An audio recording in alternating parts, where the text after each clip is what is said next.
தொடர்ச்சியாக எதிர்க்கட்சி தலைவர் முன்வைத்த பல்வேறு குற்றச்சாட்டுகளுக்கு அமைச்சர்கள் பதிலளித்திருக்கிறார்கள். அந்த மாதிரி எல்லாம் இருக்கிற சான்ஸ் இல்லையே. வாய்ப்புக்கு நன்றி கூறி விடைபெறுகின்றேன். நன்றி, வணக்கம்.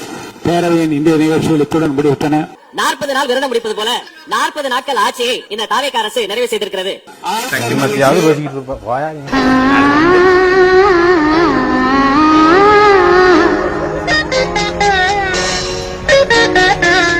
என்னடா சொல்ற? விடிய விடிய அங்கே இருந்தியா?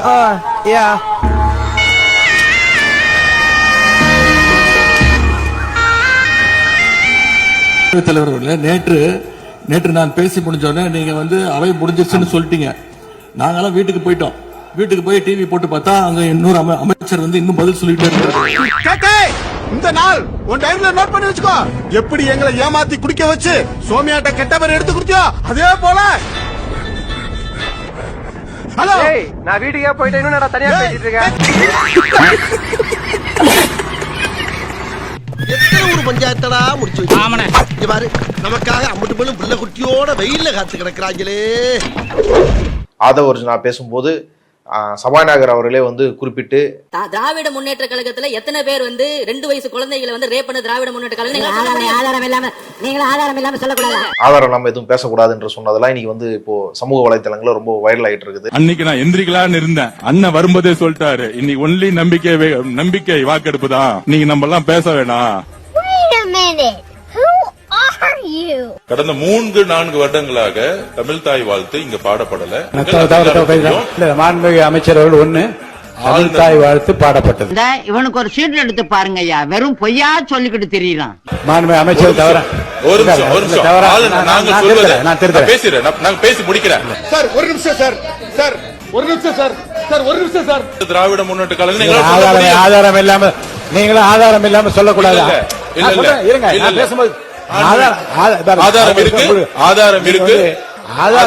பேரை சொல்லுங்க, ஊரை சொல்லுங்க, எந்த வழக்கு, போலீஸ் ஸ்டேஷன் சொல்லுங்க. நீங்க சொல்லக்கூடாது. பேரவைத் தலைவர்களே, ஆதாரத்தை நாளைக்கே நான் சப்மிட் பண்றேன். கடல பல்பெல்லாம் கொஞ்சம் ஆஃப் பண்ணுங்கப்பா. ஏண்டா இவ்வளவு பெரிய பல்ப் நீரி ஆலவர்ஜுனோட பாடி லாங்குவேஜ் பேசுறதெல்லாம் பாத்தீங்கன்னா என்னடா சொல்றான் அவன்? பாடி லாங்குவேஜ் மச்சான். ஓ, இதுக்கு பேர் தான் பாடி லாங்குவேஜா? பாடி போற அளவு பாடி தொங்கி போயிருது. இப்படி ஒரு பாடி லாங்குவேஜ். இப்ப அதை ஆட்டி என்ன சொல்றாரு? பொதுக்கூட்டத்துல எப்படி ஆவேசமாக கத்துவாரோ, பொய் சொல்லுவாரோ அந்த பாணியில பேசுறாரு. இதெல்லாம் இப்ப மட்டும் இல்ல, ஜென்ம அப்ப இருந்தே இப்படிதான். உதயநிதி பேசும்போது அவர் முழுமையாக எந்த பாயிண்டையும் சொல்ல விடாமல் நீங்கள் குறிப்பிட்ட தாவேக அமைச்சர்கள் எந்திரிச்சு பேசுறாங்க. அதை சபாநாயகர் அனுமதிக்கிறார். அவர் வெத்தல பாபா இல்லைங்க, பித்தலாட்ட பாபா. சரியான ஃப்ராட். எல்லாரும் ஒரே கூட்டு. அந்த விளக்கத்திற்கு திமுகவினுடைய முன்னாள் அமைச்சர்கள் எந்திரிச்சு பதில் பேசுறதுக்கு முயற்சி செஞ்சா அவங்களுக்கு இவர் வாய்ப்பு கொடுக்க மாட்டேன்றாரு. பள்ளிக்கல்வி அமைச்சர் ஆக்ஷன் பண்ணணும்னு எனக்கு தோணுச்சு. எல்லாரும் போயிட்டாங்க.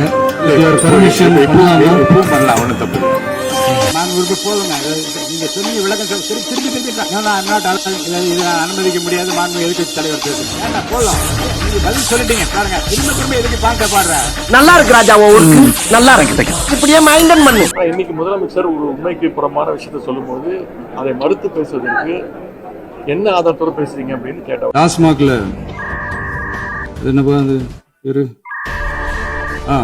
பார்ட்டி ஃபண்ட் கட்சி நிதி.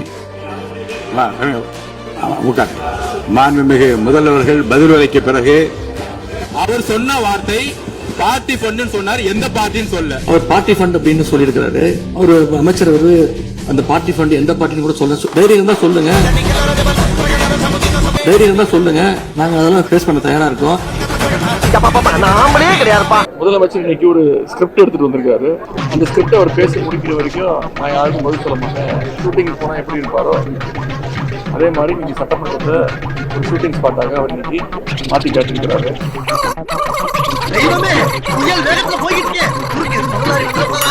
நேற்று நான் அவ்வளவு கேள்வி கேட்டேன். ஒரு முறை எதிர்த்து வாய் திறக்காத முதலமைச்சர் இன்னைக்கு ஃபுல் டைலாக்கையும் ஒப்பிச்சு இன்னைக்கு அதை முழுசா பேசியிருக்கிறாரு. ஒழுங்கா அவன் இங்க என்ன பார்த்தான்னா செய்கூலி இல்ல, ஆனா சேதாரம் உண்டு. நான் அங்க வந்தா செய்கூலி உண்டு, சேதாரமும் உண்டு. இப்போ அவன் கேட்டதுக்கும் நீங்க சொன்னதுக்கும் என்ன சம்பந்தம்? பஞ்சு நல்லா இருக்கான்னு மட்டும் பார்க்கணும், அதுக்குள்ள ஆராய்ச்சி பண்ண கூடாது. இதை எழுதி மனப்பாடம் பண்ண நான் எவ்வளவு சிரமப்பட்டேன் தெரியுமா? ஆனா தேசிய கீதம் 2 முறை பாடப்பட்டது. அப்ப தமிழ் தாயை 2 முறையோ 3 முறையோ நீங்க ஒலிக்க வைக்க வேண்டியதானே அப்படின்னு நான் கேள்வி கேட்டேன். நல்ல கேள்வி. அடுத்த கேள்வி. என்ன விதமான காம்ப்ரமைஸ் அடைஞ்சிருக்கீங்க நீங்களும் ஆளுநரும் அப்படின்னு கேள்வி கேட்டேன். அதற்கு எந்த விதமான ஒரு பதிலும் கிடையாது. என்ன சொல்றேன்? ஒண்ணுமே பேச மாட்டாங்க. கல்லூரி நாய் மாதிரி. ஒரு தண்ணி அடிச்சானா வாசம் வந்துடும், தம் அடிச்சானா வாசம் வந்துடும். இதுல வாசமே தெரியறது இல்ல. அந்த பையன் உட்கார்ந்துட்டே இருக்கான், எதுவுமே பேச மாட்டேங்கிறான், அப்படியே இருக்கான் அப்படின்னு அவன் பிரச்சனை நினைச்சிட்டு இருந்தா அவன் வேற ஏதோ ஒன்று வாயில வச்சுட்டு உட்காந்துட்டு இருக்கான். என்னென்ன பேருந்து கூட தெரிஞ்சுக்காம உதாரணத்துக்கு புல்லுப்புங்கிறாங்க. நாங்க யாரு தயவுலையும் இல்ல, எங்க தயவுல தான் ஆட்சி நடக்குதுன்னு சும்மா சொல்லாதீங்க, நாங்க எந்த தயவுலையும் கிடையாது அப்படின்றாங்க. இப்ப புதுசா ஒரு வெப்பன் ஒண்ணு கொண்டு வந்திருக்காங்க. அது என்ன தெரியுமா? அவங்க தயவால தான் நம்ம ஆட்சி நடக்குதான். மக்கள் தயவால இந்த ஆட்சி நடந்துகிட்டு இருக்கு. அவர் ஆட்சி அமைக்கணும்னு நினைச்சாக்க அவர் ஆட்சி அமைக்கணும்னா ஒட்டுமொத்தம் 120 இடத்த கொடுத்திருப்பாங்களே தமிழ்நாட்டு மக்கள். ஏன் 120 இடம் அவருக்கு கிடைக்கல? அப்ப அவர் ஆட்சி அமைக்கிறதுக்கு வாய்ப்பு இல்லங்கிறது தமிழ்நாட்டு மக்களுடைய தீர்ப்புன்னு எடுத்துட்டு போனால. ஆட்சி அமைக்கணுங்கிற முடிவை நாங்க தான் எடுத்திருக்கிறோம். அதுவும் நாங்க திமுக கூட்டணியில இருந்து வெற்றி பெற்ற நாங்க தான் முடிவு எடுத்திருக்கிறோம். இதை பீப்புள்ஸ் மேண்டேட் சொல்ல முடியாது.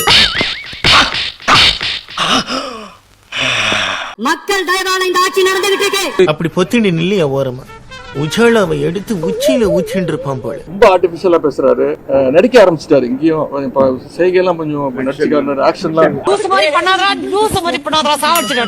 இப்படி செஞ்சிருவேன் என ஆக்ஷன் காட்டுறதுக்கு இது ஒன்னும் சினிமா ஷூட்டிங் ஸ்பாட் இல்ல முதல்வர் அவர்களே. இன்னும் ஸ்பீக்கர் ஆக்ஷன் கட்டு அதெல்லாம் இனிமேல் சொல்லுவாருன்னு நினைக்கிறேன். 1 மோர்லாம் போவாங்கன்னு நினைக்கிறேன். வணக்கம்.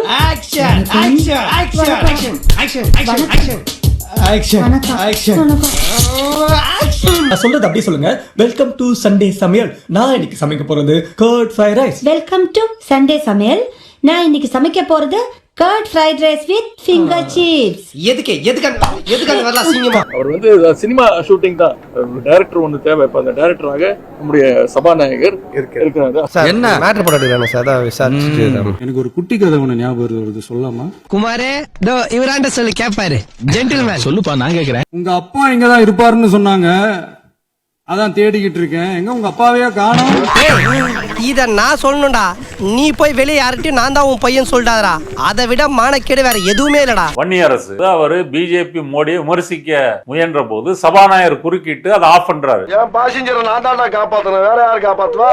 3458 கோடி ரூபாய் ஒதுக்க வேண்டும், அது தர வேண்டும் என்கின்ற கோரிக்கையை தமிழ்நாடு நம்ம தொடர்ந்து கோரிக்கை வைக்கின்றோம். அப்படி அதை மறுக்கின்ற ஒரு அரசு இந்திய ஒன்றிய அரசு அப்படி வழங்கிவிட்டு பேசினால் அதை பற்றி அமைச்சர் ஒன்னு சொல்லலாம். பாஜக உறுப்பினர் எங்களுக்காக வாதாடி அதை பெற்றுத்தார்கள் என்று கேட்கலாம். நீ என்னடா சொல்றது?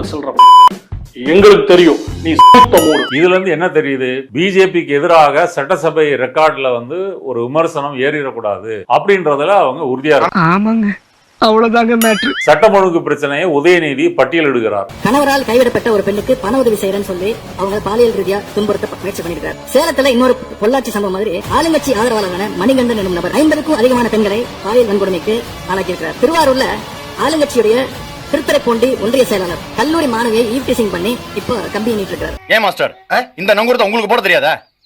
போடுறேன்டா. அப்போ ஆளுவர்ஜுனா எந்திரிச்சு என்ன சொல்றாரு? இது என்ன மூச்சு?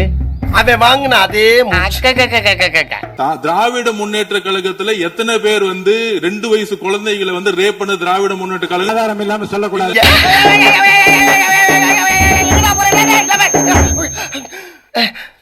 எப்பா நீ மனசுல பட்ட சொன்னா சிரிக்கிறாளுங்க, நான் மனசுல பட்ட சொன்னா அடிக்கிறாளுங்க. அந்த டெக்னிக் எங்க கத்துக்கிட்ட? அது தெரிஞ்சா நீ ஹீரோ ஆயிடுவியே. ஆமா, இதற்கும் ஆதாரம் என்ன அப்படின்னு சொல்லி சபாநாயகர் கேட்கிறாரு. நான் ஆதாரத்தை நாளைக்கு தரேன் அப்படின்னு அவரு சொல்றாரு.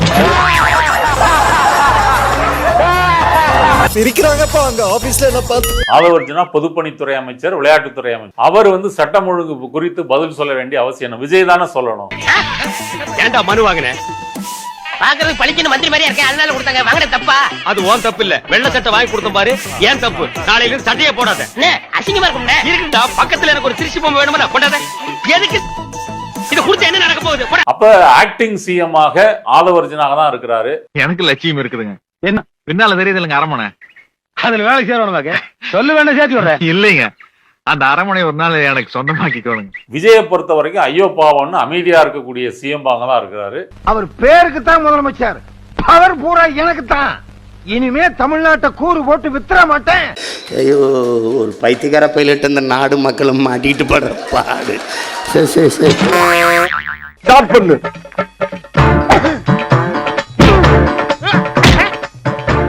இங்கிட்டு வா. அப்படியா? படைக்கலடி மண்டையில மட்டும் அடிச்சிடாத, குலக்கேசல் உள்ள போயிருவேன். சரியா? உங்க வீட்டு பிள்ளையா நினைச்சு எல்லாரும் என்னை மன்னிச்சிருக்க.